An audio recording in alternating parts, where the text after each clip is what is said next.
Hello everyone, welcome to apex institute. আজকে আমরা AC1 semester 1 Calcutta university BA BSc BCom complete MCQ কিন্তু suggestions নিয়ে এসে গেছি। আজকে আমরা প্রত্যেকটি টেক্সট যা যা তোমাদের সিলেবাসে আছে, ব্রেক ব্রেক ব্রেক থেকে শুরু করে আফটারওয়ার্ডস, মাইন্ড উইথাউট ফিয়ার, তারপর prose, out of business, the child and I have a dream, প্রত্যেকটি টেক্সটের কিন্তু সামারি সমেত ইম্পর্টেন্ট MCQs, বাছাই করা MCQs, টপ 150 MCQs কিন্তু আমরা করবো, যেগুলো কিন্তু তোমাদের ফ্রাইডের এক্সামিনেশনের জন্য খুব ইম্পর্টেন্ট এবং সেগুলো থেকে কিন্তু প্রশ্ন আসতে চলেছে। কমপ্লিট প্লাস তোমরা কিন্তু এখানে একটা পিডিএফে তোমরা কিন্তু original text plus summary plus top 150 MCQs কিন্তু পুরো সিলেবাস অনুযায়ী কিন্তু আজকে পেয়ে যাবে। প্রত্যেকটি টেক্সট কিন্তু আমরা আজকে ইন ডিটেল পড়বো। আমরা প্রথমেই শুরু করব ব্রেক ব্রেক ব্রেক দিয়ে অ্যালফ্রেড লর্ড টেনিসনের। এটা দেখো অরিজিনাল টেক্সট। এখানে কিন্তু এই কবিতায় কিন্তু কবিতার প্রিয় বন্ধু আর্থার হেনরি অ্যালামকে যে হারিয়েছেন তার দুঃখ, সেটাই কিন্তু এলজির আকারে সেটাকে প্রকাশ করেছেন। কবি বিভিন্ন নেচার এবং তার নিজের দুঃখ বোঝাতে বিভিন্ন কিন্তু ইমেজারিজ এখানে ইউজ করেছে। কবিতার শুরুতেই কিন্তু কবি সমুদ্রের ঢেউকে দেখছেন পাথরের ওপর আছড়ে পড়তে। সমুদ্রের এই ক্রমাগত বয়ে চলা আর গর্জন দেখে কবির মনে হচ্ছে সমুদ্র যেন নিজের ভাষা দিয়ে কিছু একটা প্রকাশ করতে পারছে। কিন্তু কবি নিজে এতটাই শোকাতুর, দুঃখে, কষ্টে যে তার মনের ভেতরে দলা পাকিয়ে আসা কথাগুলো বা অনুভূতিগুলো যেন তিনি ঠিক ভাষায় প্রকাশ করতে পারছেন না। তিনি এতটাই দুঃখ পেয়েছেন তার ফ্রেন্ড আর্থার হেনরি হ্যালাম মারা যাওয়াতে, যে তিনি যেন ঠিক প্রকাশ করতে পারছেন না তার দুঃখটা কতটা। কবি যখন চারিদিকে তাকাচ্ছেন, দেখছেন জীবন তার নিজের নিয়মে চলছে। জেলের ছেলে তার বোনের সাথে খেলছে, তার চিৎকার করছে, খালের উপর নৌকায় বসে নাবিক গান গাইছে, তারা সবাই খুশি। কিন্তু এই লাইভলি এনভায়রনমেন্ট দেখে কবির দুঃখকে কিন্তু আরও বাড়িয়ে দিচ্ছে। কারণ সবার জীবনে স্বাভাবিকভাবে চললেও, সবার জীবনে হ্যাপিনেস থাকলেও কবির জীবনটা যেন এক জায়গায় থমকে গেছে। He watches life continue for others but cannot participate in their joy. বড় বড় জাহাজগুলো দূরে পাহাড়ের আড়ালে তাদের গন্তব্যে বা হ্যাভেনে পৌঁছে যাচ্ছে, কিন্তু কবির গন্তব্য কোথায়? তিনি খুব মিস করছেন তার সেই বন্ধুর হাতের স্পর্শ, যাকে তিনি বলেছেন touch of a vanished hand, আর সেই পরিচিত কণ্ঠস্বর যা এখন চিরতরে স্তব্ধ হয়ে গেছে। পৃথিবী এগিয়ে গেলেও কবি সেই মানুষটাকে আর কোথাও খুঁজে পাচ্ছেন না।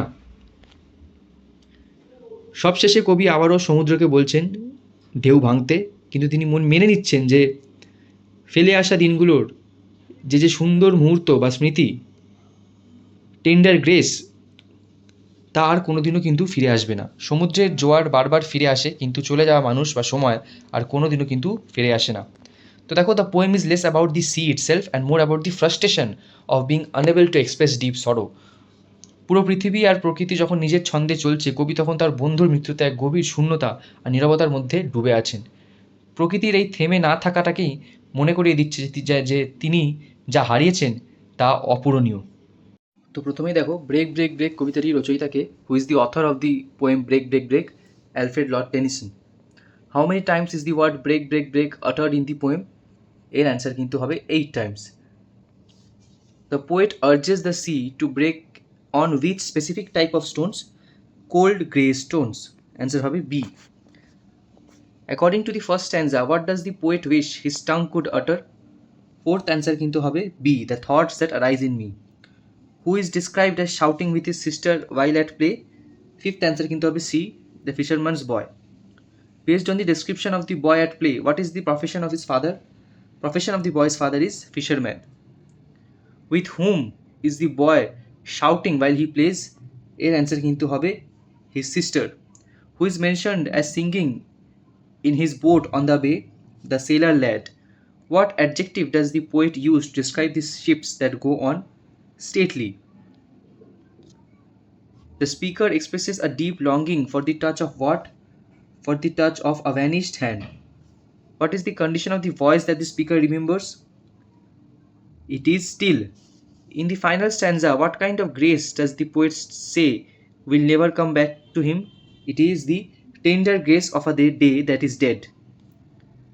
Where do the stately ships go as they pass by the speaker? To their heaven under the hill. In the fourth stanza, where specifically does the sea break? On the cold grey stones. Which word does the poet use to describe the stones in the first stanza? Grey.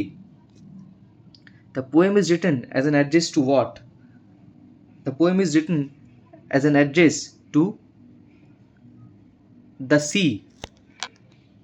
দেখো address কিন্তু সিকে করা হয়েছে, কিন্তু অবশ্যই মনে করা হয়েছে কিন্তু লস্ট ফ্রেন্ডকে, on the memory of lost friend বলতে পারি, কিন্তু অ্যাড্রেস কিন্তু অবশ্যই বলছে না, break break break on the cold grey stones O sea, তো অ্যাড্রেস কিন্তু সিকেই করা হয়েছে। What is the stately ships final destination refer to as a haven? What does the poet mean by the day that is dead? The happy time spend with his friend in the past, C.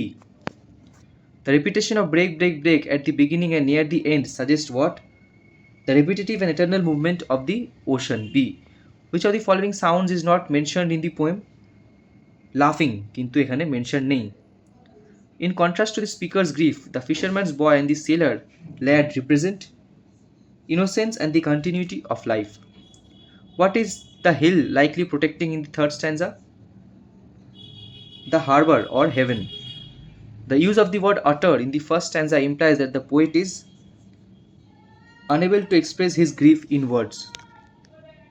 The tender grace mentioned in the final stanza is described as something that will never come back. What is the tone of the poem's conclusion? The tone of the poem's conclusion is melancholic and resigned. এরপর আমাদের second poem, where the mind is without fear, এই হচ্ছে তার original text. দেখো, the poet envisions a nation where people live with dignity and are free from the shackles of fear. কবি এমন এক দেশের কল্পনা করেছেন যেখানে মানুষ মর্যাদার সাথে বাস করে এবং ভয়ের বন্ধন থেকে মুক্ত। He dreams of a world where knowledge is accessible to everyone regardless of their social or economic status. তিনি এমন এক পৃথিবীর স্বপ্ন দেখেন যেখানে জ্ঞান সবার জন্য উন্মুক্ত, সামাজিক বা অর্থনৈতিক অবস্থা নির্বিশেষে। Tagore prays for a society that is not divided by narrow domestic walls like caste, creed, or religion. He emphasizes the importance of truthfulness and continuous hard work to achieve excellence. Rabindranath ঠাকুর এমন এক সমাজের জন্য প্রার্থনা করেছেন যা জাতি, ধর্ম বা বর্ণের মতো ডোমেস্টিক ওয়ার্ল্ডস দ্বারা কিন্তু ডিভাইডেড নয়। তিনি সত্যবাদিতা এবং উৎকর্ষ অর্জনের জন্য নিরন্তর পরিশ্রম, মানে তোমাদেরকে হার্ডওয়ার্ক করতে বলা হয়েছে, এবং নিজের ক্লান্তিহীন প্রচেষ্টা বা নিজের will, desire to work hard উপর ইম্পর্টেন্স কিন্তু দিতে বলেছেন। He hopes that logical reasoning will not be choked by outdated superstitions or dead habits. He wants the people to be guided by progressive thoughts and actions. তিনি আশা করেন যে যুক্তিপূর্ণ বিচারবুদ্ধি যেন সেকেলে কুসংস্কার বা মৃত অভ্যাস হারিয়ে না যায়। তিনি চান দেশবাসী যেন প্রোগ্রেসিভ চিন্তাভাবনা করেন এবং কর্মের দ্বারা পরিচালিত হয়। Ultimately, the poem is a plea to God, the Father, to lead his country into a haven of freedom where the mind is enlightened and the spirit is truly pure. Ultimately, এখানে কিন্তু কবি এটাই চান, ঈশ্বরের কাছে কিন্তু প্রার্থনা করেছেন যেন তার দেশকে কিন্তু এক স্বাধীনতার স্বর্গে গড যেন নিয়ে যায়, এবং যেখানে সবার কিন্তু মন এনলাইটেন্ড এবং সবার কিন্তু স্পিরিট ফ্রি। তো দেখো এবার ইম্পর্টেন্ট কী কী এখানে এমসিকিউজ তোমাদের করতে হবে সেটা দেখে নাও। Who is the author of the poem? Rabindranath Thakur. In the first line, the poet wants the mind to be without fear. What should be held high according to the poem? The head, where knowledge is free. The poet dreams of a world not broken into fragments by narrow domestic walls. What do narrow domestic walls represent? Superstitions, caste, and creed. Where should words come out from? The depth of truth. Tireless striving stretches its arms towards perfection. The poet compares reason to be a clear stream. Where has the clear stream of reason lost its way? Into the dreary desert sand of dead habit. What does the dead habit refer to? Old useless customs and superstitions. The poet addresses thee in the poem. Who is the God or the Father? By whom should the mind be led forward? Thee, God. Into what kind of thought and action should the mind be led? Ever widening. The poet refers to the ideal state as a heaven of freedom. Who does the poet addresses as my father? The creator or the God. What is the poet's ultimate prayer for his country? To awaken into the heaven of freedom. The poem was originally written in which language? Bengali. What is the tone of the poem? Prayerful and patriotic. Where the world has not been broken into fragments. What does fragment mean? Small pieces of divisions. The figure of speech in clear stream of reason is metaphor. The figure of speech in tireless striving stretches is its arms is personification. The poem is a part of which famous collection of Tagore? Gitanjali. Where the mind is without fear, it implies self-confidence and courage. The dreary desert sand represents a lack of logical thinking and stagnation.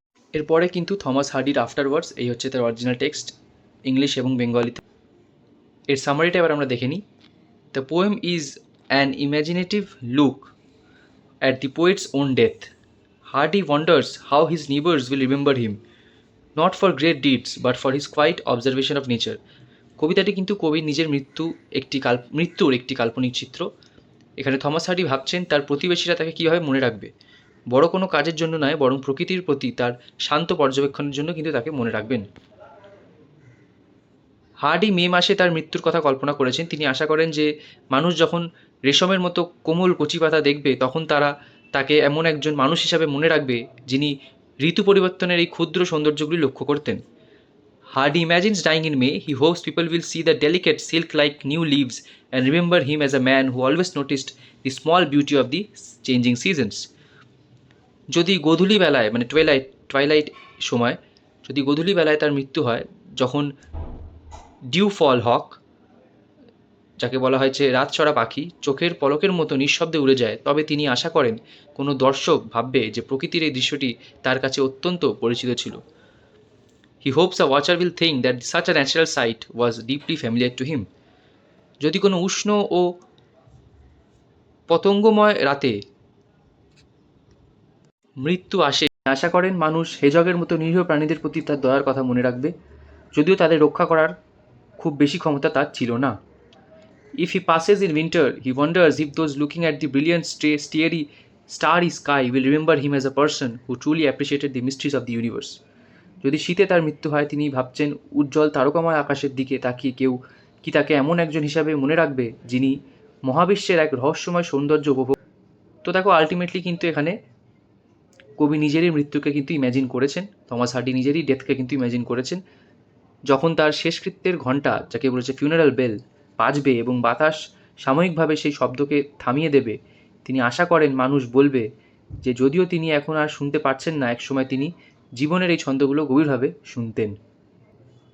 দেখো, ultimately Hardy doesn't want to be remembered as a famous writer, but as a noticer of life.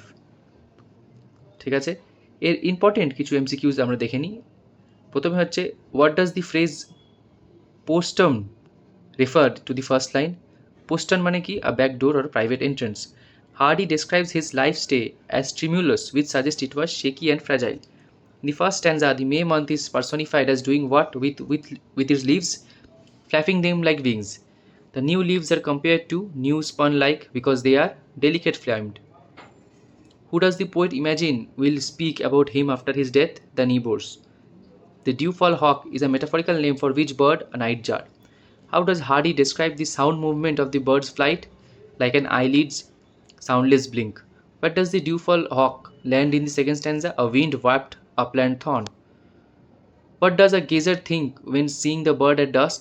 To him, this must have been a familiar sight. The third stanza describes a night that is nocturnal, mothy, and warm. How does the hedgehog travel across the lawn? Furtively, ba chupi chupi. What does the poet's personal struggle regarding innocent creatures? What was the poet's personal struggle regarding innocent creatures? He strove to protect them but could do little. The phrase "stilled at last" in the fourth stanza is a euphemism for death. In the fourth stanza, where are the people standing when they think of him? At the door. What specific sky does the winter see in the poem? The full starred heavens.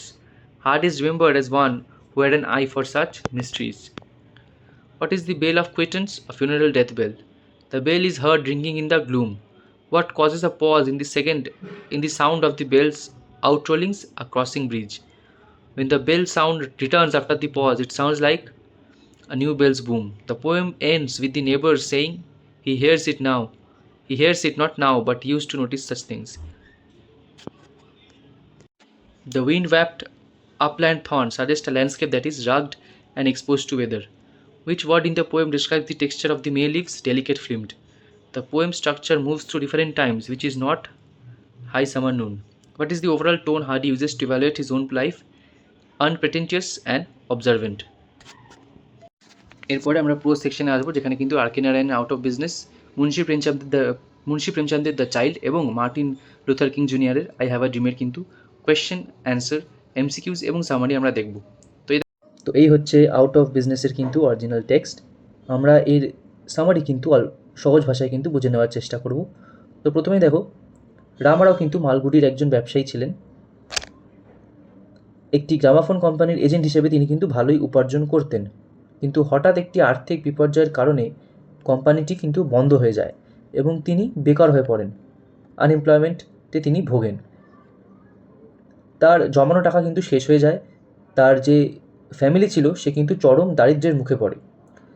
তারা তাদের সুন্দর bungalow ছেড়ে বাজারের পেছনে একটি ছোট্ট ঘরে কিন্তু আশ্রয় নেয়। রামারাও দিনভর চাকরির সন্ধান করে, ব্যর্থ হয়। হতাশ থেকে মুক্তি পেতে তিনি দ্য ক্যাপ্টেন নামক এক ম্যাগাজিনের কিন্তু, যেখানে ক্রসওয়ার্ড পাজেল প্রতিযোগিতায় কিন্তু মেতে ওঠেন, মানে গ্যাম্বলিং এইসব খেলাতে কিন্তু তিনি মেতে ওঠেন যাতে কিছু মানি সে আর্ন করতে পারে। তিনি আশা করেছিলেন কিন্তু বড় অঙ্কের পুরস্কার জিতে নিজের ভাগ্য ফেরাবেন। এই নেশায় তিনি পরিবারের খাবারের টাকাও খরচ করতে শুরু করেন।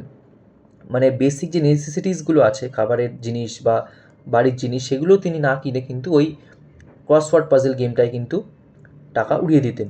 কিন্তু যখন 8,000 টাকা একটি বিশেষ প্রতিযোগিতায় তিনি হেরে যান, তখন তিনি পুরোপুরি ভেঙে পড়েন এবং রেল লাইনে শুয়ে আত্মহত্যার সিদ্ধান্ত নেন। কিন্তু অদ্ভুতভাবে বাই ডিভাইন ইন্টারভেনশন সেদিন একটি মালগাড়ি আউট অফ ট্র্যাক হওয়ায় ট্রেন কিন্তু আসতে কয়েক ঘন্টা দেরি হয়। মৃত্যুর জন্য অপেক্ষা করতে করতে তিনি জীবনের মূল্য বুঝতে পারেন এবং বাড়িতে ফিরে আসেন। মানে সুইসাইড করতে গিয়েও যেহেতু ট্রেনই আসে না, তার কিন্তু সুইসাইড করার হয় না। আলটিমেটলি সে কিন্তু লাইফের ভ্যালু বুঝে সে কিন্তু আবার বাড়িতে ফিরে আসে। ফিরে এসে তিনি জানতে পারেন তাদের পুরনো বাংলোর কিন্তু ভাড়াটিয়ারা সেটি যারা ভাড়াটে ছিল, যারা রেন্টে থাকতো তাদের পুরনো বাংলো, তারা কিন্তু অনেক টাকা দিয়ে কিন্তু ক্যাশ টাকা দিয়ে তার কিন্তু বাংলো কিনতে চাইছে।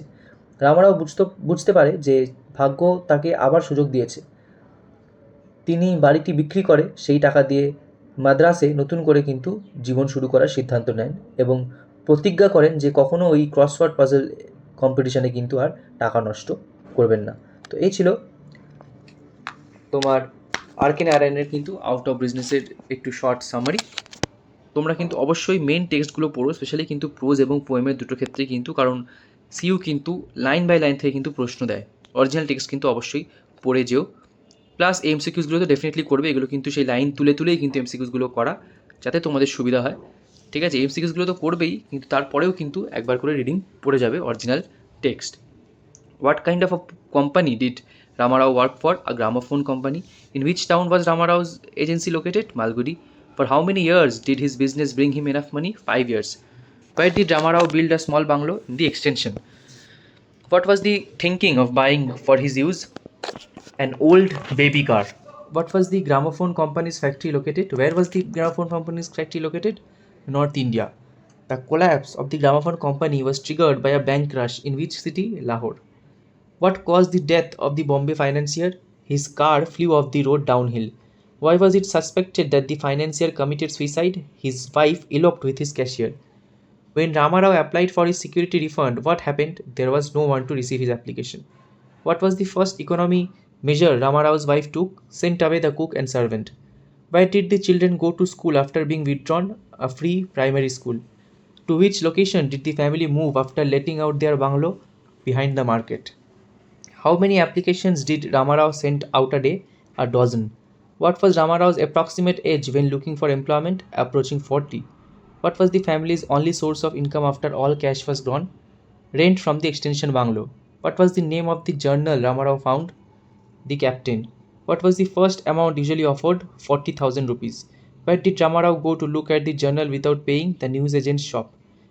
In this special offer, what was the increased price amount? 8,000 rupees. How much money did Ramarao ask his wife for this special entry? 5 rupees. Ramarao decided to end his life by lying on the tracks of which train? The train from Tiruchinopalli. Why did the train not arrive on time? A goods train derailed 3 stations off. What did the tenants offer to when they visited? Buy the bungalow for cash. How much money did Ramarao went to take to Madras? 500,000 rupees. 500,000 rupees. So it is basically 500 rupees. There is a printing mistake. মানে 500 টাকা কিন্তু নিতে চাইছিল মাদ্রাসে। The child, এখানেও কিন্তু original text দেওয়া আছে, তোমরা কিন্তু অবশ্যই পড়ে নিও সেটা।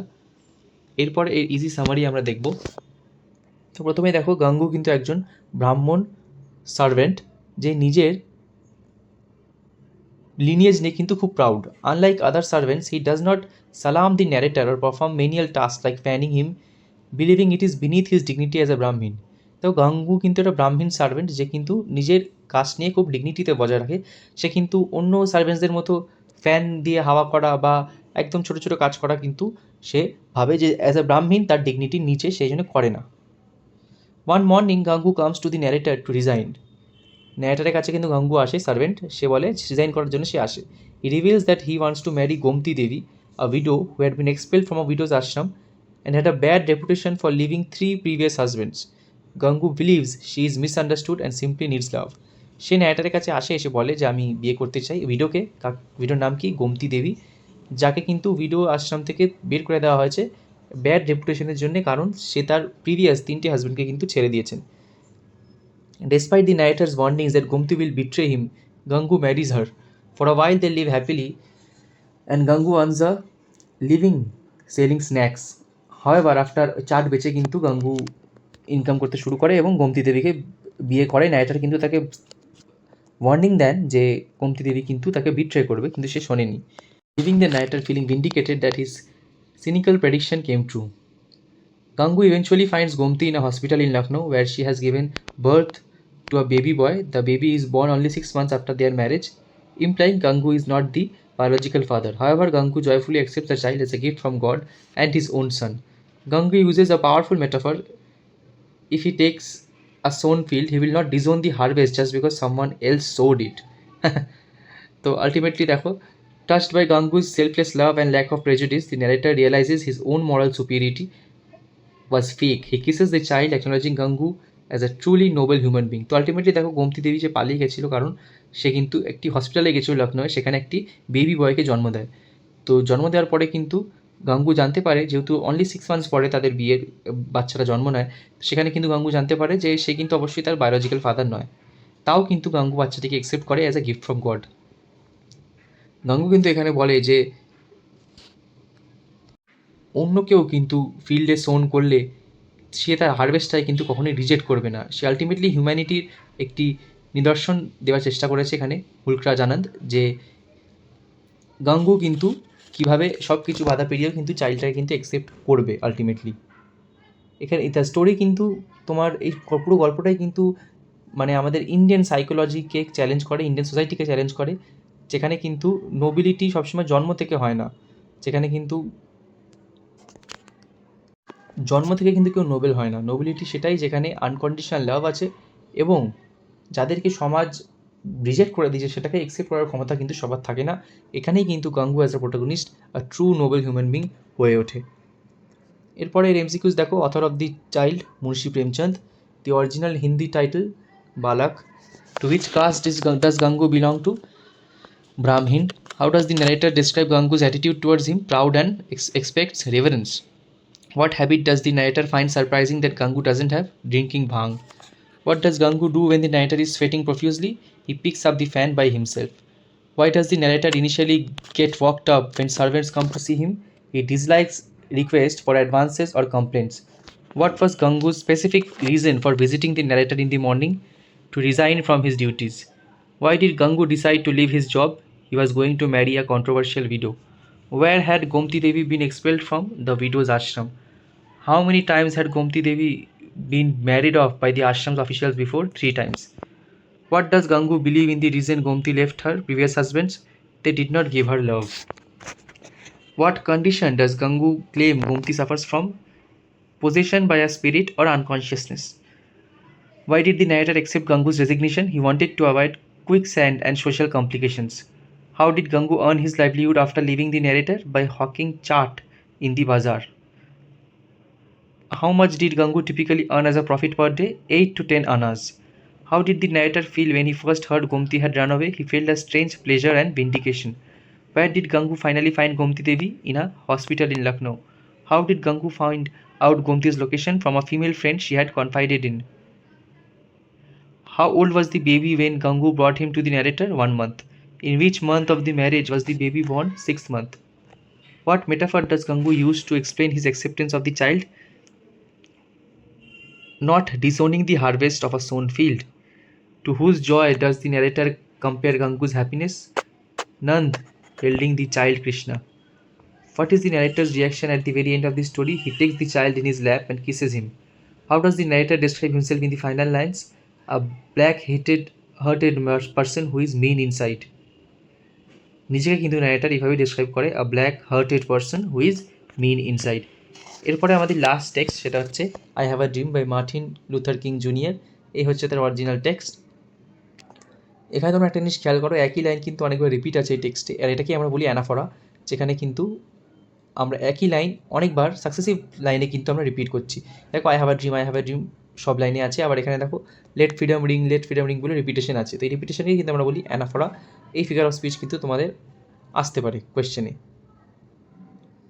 এবার দেখো doctor King begins by noting that 100 years after the Emancipation Proclamation, African Americans are still not free, facing segregation and poverty. শুরুতেই কিন্তু তিনি উল্লেখ করেন যে মুক্তি ঘোষণার 100 বছর পরেও কিন্তু আফ্রিকান আমেরিকানরা প্রকৃত অর্থে স্বাধীন নয়, তারা আজও বিচ্ছন্নতা এবং দারিদ্র্যের কিন্তু শিকার। আলটিমেটলি কিন্তু তারা কিন্তু এখন সেই ডিভাইড অ্যান্ড রুল পলিসিতে এখনও কিন্তু ফেঁসে রয়েছেন। তিনি মার্কিন সংবিধান এবং স্বাধীনতার ঘোষণাপত্রকে একটা চেক বা সমতার প্রতিশ্রুতির সাথে তুলনা করেছেন, যা ব্ল্যাক আমেরিকানের কাছে কিন্তু একটা অভিশাপ হয়ে ফিরেছে। মানে আলটিমেটলি তিনি বলতে চাইছেন যে ইউনাইটেড স্টেটসের যে কনস্টিটিউশন যে ডিক্লেয়ার করেছিল, ডিক্লারেশন অফ ইন্ডিপেন্ডেন্স, যেখানে বলা হয়েছিল যে সবাই ইকুয়াল, সেটা কিন্তু আলটিমেটলি ওই চেকটা কিন্তু বাউন্স ব্যাক করেছে। সেই চেকটায় কিন্তু লেখা আসছে insufficient funds for black citizen, সেইভাবেই কিন্তু মেটাফারটা দেওয়া হয়েছে। King urges the movement to remain disciplined and avoid physical violence, emphasising that the destiny is tied to their white brothers. এখানে কিন্তু অবশ্যই অথর বলেন যে কোনো ফিজিক্যাল ভায়োলেন্স থেকে দূরে থাকতে, কারণ তার হোয়াইট ব্রাদার্সদের ডেস্টিনিও কিন্তু তাদের সাথেই tired. He states that they cannot be satisfied until police brutality ends, voting rights are secured and for whites only signs are removed. এখানে অথর বলছেন যে তারা কখনোই স্যাটিসফাইড হবেন না যতদিন না পুলিশের ব্রুটালিটি, যে ব্ল্যাক পিপলদেরকে মারধর করা হতো, সেটা থামবে, এবং তাদের ভোটিং রাইটস, তাদেরকে ভোট দেওয়া হয় না, সেটা এন্ড হবে, তাদেরকে ভোটিং রাইটস দেওয়া হবে, তারা ভোট দিতে পারবে, এবং কিছু কিছু জায়গায় কিন্তু ফর হোয়াইটস অনলি লেখাটাকে সরাতে হবে। এবার দ্য ড্রিম কি, the core of the speech is King's vision of a future where people are judged by their character rather than their skin colour and where brotherhood replaces racial hatred. এখানে author বলতে চাইছেন যে এমন একটা দেশের কথা যেখানে কিন্তু সবাইকে জাজ করা হবে তার ক্যারেক্টার দিয়ে, তার স্কিন কালার দিয়ে নয়, যেখানে হোয়াইট আর ব্ল্যাকের হেট্রেডের মাধ্যমে আমরা একে অপরকে চিনব না, আমরা ব্রাদারহুডের মাধ্যমে চিনব। তো আলটিমেটলি এটাই কিন্তু একটা ফ্রিডমের, একটা ইকুয়ালিটির কিন্তু ডাক। তো এই নিয়েই কিন্তু আমরা আই হ্যাভ আ ড্রিম শেষ করব। এবার এমসিকিউসগুলো দেখে নাও কী কী তোমরা করবে। তো মোটামুটি how many years does a score represent? 20 years. What specific document did the great American sign the Emancipation Proclamation? What metaphor describes the condition of the Negro in the midst of material prosperity, a lonely island of poverty? King describes the Negro as being exiled in which location? His own land. What was the promissory note mentioned? The Constitution and the Declaration of Independence. The struggle must be conducted on the high plane of dignity and discipline. What does King want not to allow creative protest to turn into physical violence? Why should the Negro community not distrust all white people? Because their destiny is tied up with the Negro's destiny. They can never be satisfied as long as the Negro is a victim of police brutality. What specific limitation on lodging is mentioned? Inability to gain lodging in motels and hotels. The basic mobility of the Negro is from a smaller ghetto to a larger one. What specific phrase or signs robs children of their dignity? For whites only. এটাই কিন্তু লেখা থাকতো ওদের সাইনবোর্ডে। In which state does King mention the Negro cannot vote? Mississippi. Where does the Negro believe he has nothing for which to vote? New York. Justice should roll down like waters. The dream is deeply rooted in the American dream. On the red hills of Georgia, who will sit down together? Sons of former slaves and sons of former slave owners. What state is filtering with the heat of oppression? Mississippi. King dreams his children will be judged by what? The content of their character. Which state's governor has lips dripping with the words of interposition. Alabama. What does America do to be a great nation? Make the dream of freedom ring true. What mountain range is associated with Pennsylvania? The Alleghenies, associated with Pennsylvania. Lookout Mountain is located in which state? Tennessee. The final quote, free at last, come from? এটাই কিন্তু Martin Luther কিংয়েরই ওয়ার্কের Negro spiritual থেকে last আমাদের যে কোডটা সেটা নেওয়া। তো আলটিমেটলি দেখো তোমাদের কমপ্লিট সিলেবাস কিন্তু আমরা একটা ভিডিওতেই কমপ্লিট করে দিয়েছি। তোমরা অবশ্যই চ্যানেলটিকে সাবস্ক্রাইব করো, কারণ এরপরে কিন্তু তোমাদের যে AC1 কোয়েশ্চেন পেপারও হবে সেটা নিয়েও আমরা ডিসকাশন করবো। আর এরপরে AC2, AC3, AC4 যে কোনো তোমরা ব্রাঞ্চের হও, BA, BSc, BCom, তোমরা কিন্তু এখানে ফ্রি নোটস কমপ্লিটলি ফ্রিতে কিন্তু তোমরা পাবে।